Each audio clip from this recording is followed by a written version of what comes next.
Febrero de 2013, una tranquila urbanización cerrada de Pretoria, Sudáfrica, se convirtió en el escenario de un crimen que resonaría en todo el mundo. La víctima fue Reeva Rebecca Steenkamp, una modelo de 29 años, licenciada en Derecho y figura emergente de la televisión. El hombre que disparó los tiros mortales fue Oscar Leonard Carl Pistorius, un célebre atleta paralímpico y olímpico conocido globalmente como el Blade Runner. Lo ocurrido dentro de su casa esa noche expondría una relación privada marcada por tensión y miedo, y pondría a prueba las percepciones públicas sobre fama, justicia y responsabilidad.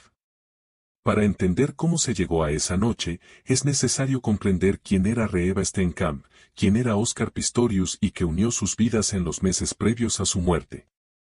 Reeva Steenkamp nació el 19 de agosto de 1983 en Ciudad del Cabo.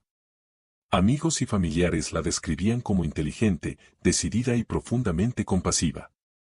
Aunque era ampliamente conocida por su trabajo como modelo, también era licenciada en Derecho por la Universidad Metropolitana Nelson Mandela y tenía ambiciones más allá de la moda. Reeva hablaba abiertamente de su deseo de defender los derechos de las mujeres, en especial a las víctimas de violencia doméstica. En las semanas previas a su muerte, participó en campañas de concienciación sobre el abuso contra las mujeres en Sudáfrica, un país con altos índices de violencia de género.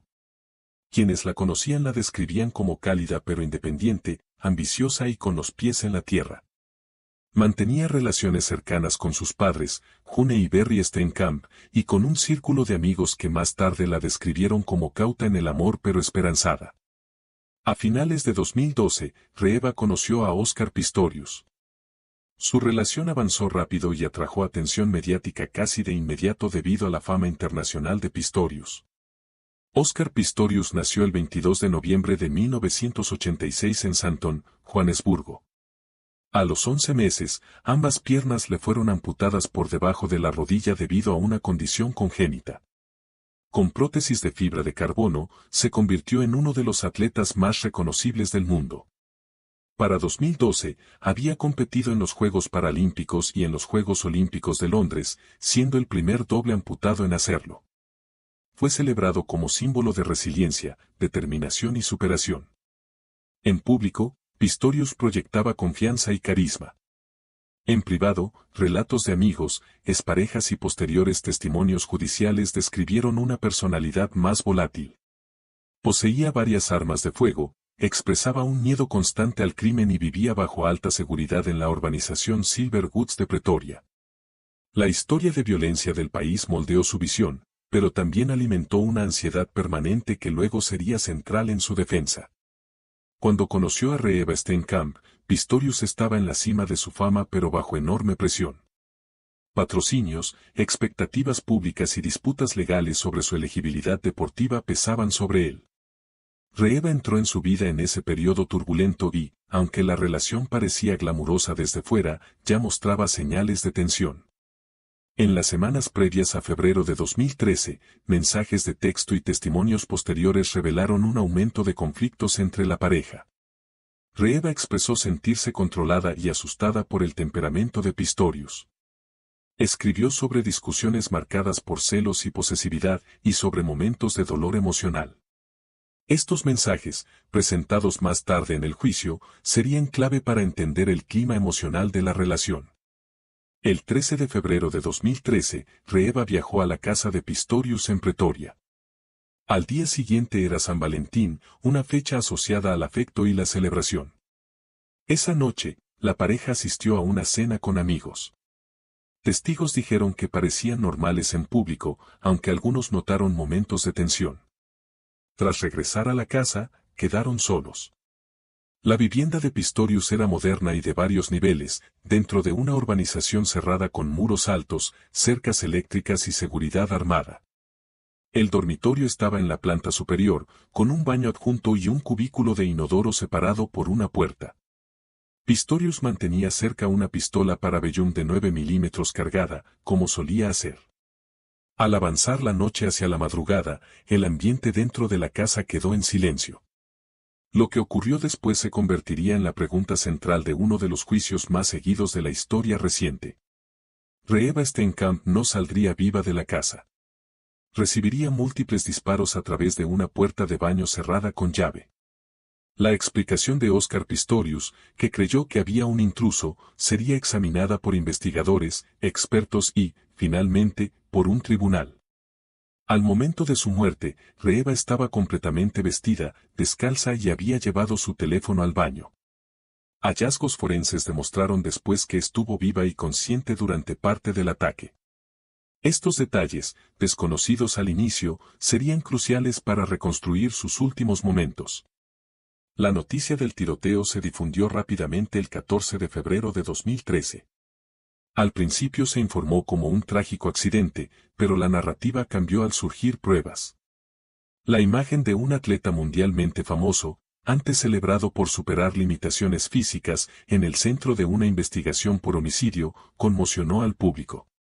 Medios de Sudáfrica, Reino Unido, Estados Unidos y otros países llegaron a Pretoria, convirtiendo el caso en un espectáculo global. Sin embargo, en el centro de la historia no estaban la fama ni la controversia, sino una joven cuya vida terminó violentamente en la casa de alguien en quien confiaba. La voz de Reeva Steenkamp ya no podía oírse, pero a través de pruebas, mensajes y testimonios, comenzó a formarse el relato de sus últimos meses. Se sentaron las bases de una batalla legal que pondría a prueba los límites entre el miedo personal y la responsabilidad penal, y obligaría a una nación a enfrentar verdades incómodas sobre la violencia en espacios privados. Los hechos de esa noche pasarían pronto de una tragedia íntima a un ajuste de cuentas público. Mientras los investigadores empezaban a reconstruir lo que realmente ocurrió dentro del baño de la casa de Oscar Pistorius en las primeras horas del día de San Valentín. En las primeras horas del 14 de febrero de 2013, el ambiente dentro de la casa de Oscar Pistorius pasó de la intimidad privada a una violencia irreversible. La cronología, reconstruida con pruebas forenses, registros telefónicos, testimonios y las propias declaraciones de Pistorius, se concentra en un breve lapso poco después de las 3 de la mañana. Lo ocurrido en esos minutos dentro del baño cerrado sería analizado con detalle, pero para Reeva Steenkamp se vivió en tiempo real, entre miedo y confusión, sin posibilidad de escapar. Según la distribución de la vivienda, el dormitorio y el baño estaban conectados, con un pequeño cubículo del inodoro tras una puerta de madera. En algún momento de la noche, Reeva salió de la cama y fue al baño. Las pruebas mostraron luego que llevó su teléfono, lo que indica que estaba despierta y alerta. No hubo señales de entrada forzada en la casa. Los registros de seguridad del complejo no reportaron alarmas ni intrusiones. Aún así, Pistorius afirmó después que creyó que había entrado un intruso. Aproximadamente a las 3:17 de la mañana, vecinos informaron haber oído una secuencia de ruidos fuertes. Varios testigos describieron lo que creyeron que eran disparos, seguidos de gritos. Otros recordaron gritos primero y luego disparos. Estos relatos se analizarían en juicio, pues contradecían la versión de Pistorius de que disparó sin saber que Reeva estaba detrás de la puerta. Los sonidos despertaron a residentes cercanos, incluso dentro del complejo. Dentro del baño, Reeva Steenkamp quedó atrapada. La puerta del inodoro estaba cerrada por dentro. La balística mostró que Pistorius disparó 4 veces a través de la puerta con su pistola de 9 milímetros. Las balas impactaron a Reeva en múltiples ocasiones, causando lesiones catastróficas. La medicina forense estableció impactos en cadera, brazo y cabeza. La herida en la cabeza fue mortal al instante, pero las otras indicaron que seguía con vida durante parte de la secuencia. Patólogos declararían después que Reeva estaba de pie cerca de la puerta cuando recibió los disparos. No había indicios de que representara amenaza alguna. Estaba desarmada, descalza y con una camiseta. El espacio reducido no ofrecía protección. La puerta de madera se astilló por el impacto, lanzando fragmentos al cubículo junto con los disparos. Tras los disparos, Pistorius derribó la puerta del baño con un bate de cricket. El daño, fotografiado y mostrado en juicio, evidenció una fuerza considerable. Cuando llegó hasta Reeva, sus lesiones eran incompatibles con la vida. Se llamó a emergencias poco después, pero al llegar los paramédicos la declararon muerta en el lugar. Los agentes que respondieron hallaron una escena caótica. Pistorius estaba visiblemente alterado, llorando y repitiendo que confundió a Reeva con un intruso. El arma fue recuperada y la casa asegurada como escena del crimen. Desde el inicio, los investigadores detectaron inconsistencias que exigían un examen cuidadoso. No había pruebas de la presencia de otra persona en la vivienda.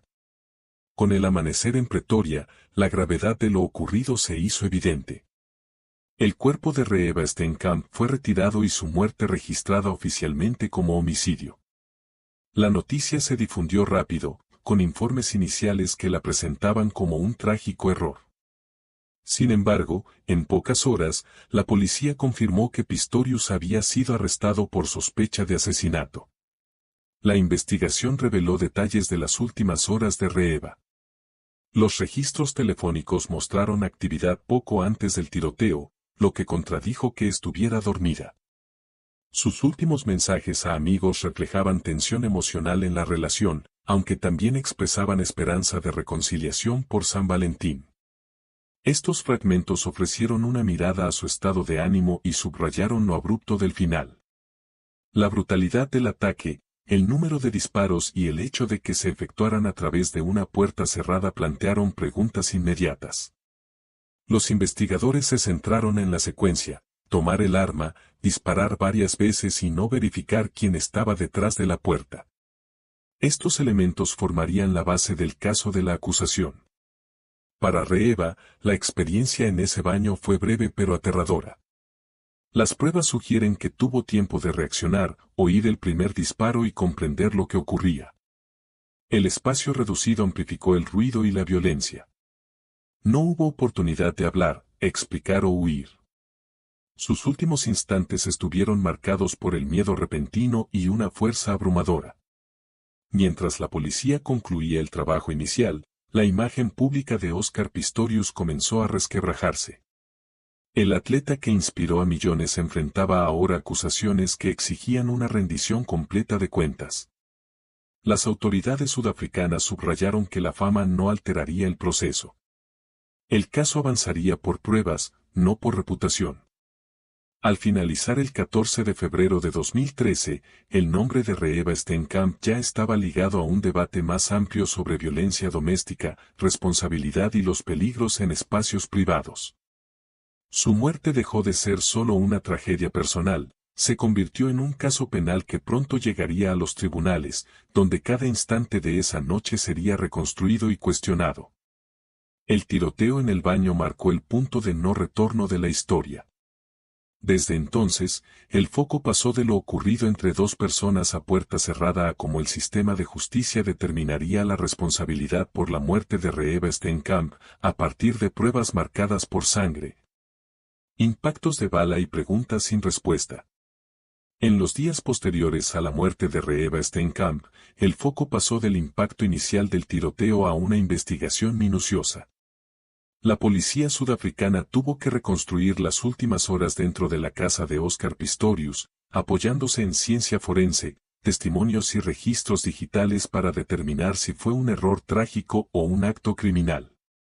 Desde el inicio, el caso se trató como homicidio, conscientes de que el perfil del sospechoso pondría cada decisión bajo intenso escrutinio público. La escena del crimen en la vivienda de Silver Woods Estate fue preservada y documentada al detalle. Expertos en balística analizaron la puerta del baño, las trayectorias y los casquillos hallados. Concluyeron que se dispararon 4 tiros en rápida sucesión con una pistola Parabellum de 9 milímetros. El ángulo y la agrupación sugerían apuntar deliberado, no disparos al azar. Este punto sería clave para evaluar la afirmación de Pistorius de que actuó por miedo instintivo. Patólogos forenses realizaron la autopsia a Reeva Steenkamp. Confirmaron múltiples heridas de bala, incluida una mortal en la cabeza. La evidencia médica indicó que la secuencia importaba, estaba viva cuando recibió los primeros disparos. Esto contradecía que el hecho fuera instantáneo o inevitable. Reforzaba que Reeva vivió el ataque mientras ocurría, aunque fuera por instantes. Los investigadores también revisaron el estado del baño. La puerta del inodoro estaba cerrada por dentro. No había señales de lucha en la casa ni pruebas de entrada forzada. Los datos de seguridad del complejo no mostraron alertas ni intrusiones esa noche. En conjunto, estos elementos redujeron las explicaciones posibles y debilitaron la hipótesis de una amenaza externa. Los testimonios de vecinos fueron otro elemento clave. Varios residentes dijeron haber oído a una mujer gritar poco antes de los disparos. Otros recordaron gritos entre tiros. Estos relatos sugerían que la voz de Reeva se oyó durante el incidente, desafiando la versión de Pistorius de que ella dormía cuando disparó. Los investigadores registraron con cuidado tiempos y contenidos, sabiendo que serían evaluados en juicio. La evidencia digital aportó más contexto. Los registros mostraron uso del teléfono de Reeva poco antes del tiroteo. Mensajes del 13 de febrero revelaron tensión emocional en la relación. Reeva escribió a Pistorius que a veces se sentía asustada y molesta por cómo se manejaban las discusiones. Aunque no describían violencia física, dibujaban una relación marcada por control e inestabilidad. Los investigadores trataron estos mensajes como contexto, no como prueba directa de intención. Pistorius fue acusado formalmente de asesinato el 15 de febrero de 2013. En la audiencia de fianza, la fiscalía expuso las pruebas reunidas, destacando la puerta cerrada, las trayectorias y los testimonios sobre gritos. Pistorius sostuvo que actuó en defensa propia, creyendo que había un intruso en el baño. El tribunal le concedió libertad bajo fianza con condiciones estrictas, incluidas restricciones de viaje y la entrega de sus armas. A medida que el caso avanzó, expertos forenses realizaron reconstrucciones para poner a prueba su relato. Analizaron si era posible que se moviera como dijo, sin sus prótesis, y si los tiempos coincidían. Estas pruebas revelaron inconsistencias. La fiscalía sostuvo que tuvo tiempo de reflexionar antes de disparar y que sus actos mostraron intención, no pánico. La investigación también examinó su experiencia con armas. Las pruebas mostraron que era un propietario experimentado y conocía las consecuencias letales de disparar.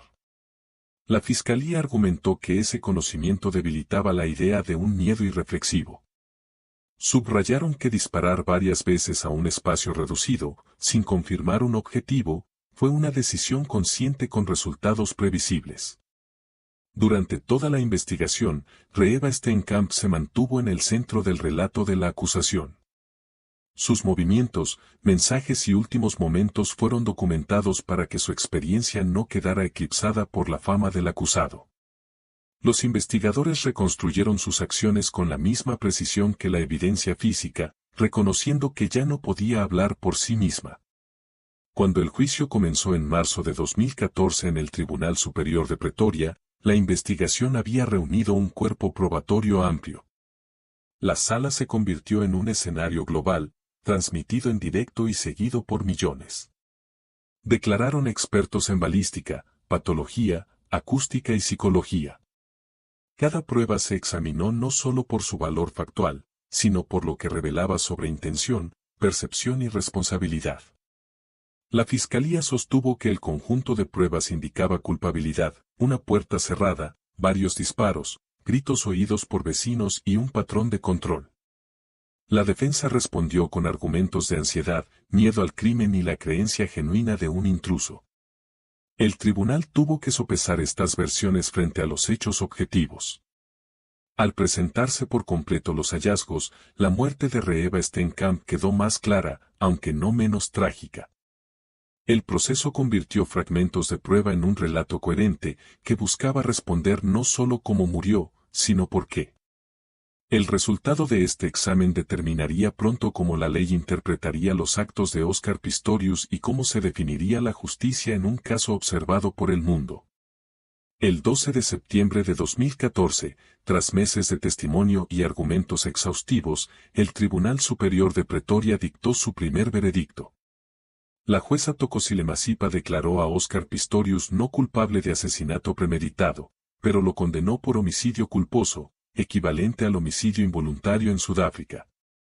El tribunal aceptó que Pistorius no pretendía matar específicamente a Reeva Steenkamp, pero sostuvo que una persona razonable habría previsto que disparar varias veces a través de una puerta cerrada podía causar la muerte. Los padres de Reeva escucharon la lectura del fallo, el lenguaje jurídico marcando el fin de un capítulo y el inicio de otro. En octubre de 2014, Pistorius fue condenado a 5 años de prisión por homicidio culposo, con una pena adicional suspendida por un delito de armas. La sentencia generó polémica inmediata. Muchos la consideraron demasiado leve, al no reflejar la gravedad de la muerte de Reeva ni la prueba del juicio. La fiscalía compartió esa preocupación y anunció su apelación, buscando una condena por asesinato basada en el principio de dolus eventualis, que imputa asesinato si se prevé la posibilidad de muerte y se actúa igual. La apelación fue vista por el Tribunal Supremo de Apelación en Bloemfontein en noviembre de 2015.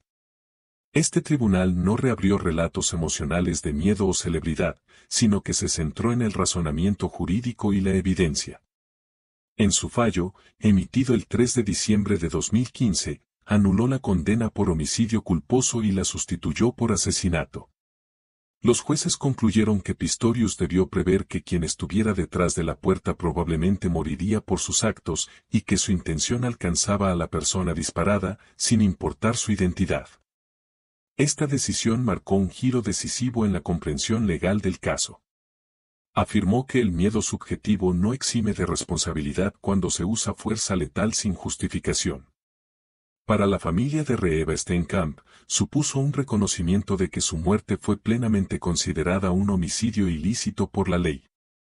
En julio de 2016, Pistorius regresó al tribunal para una nueva sentencia.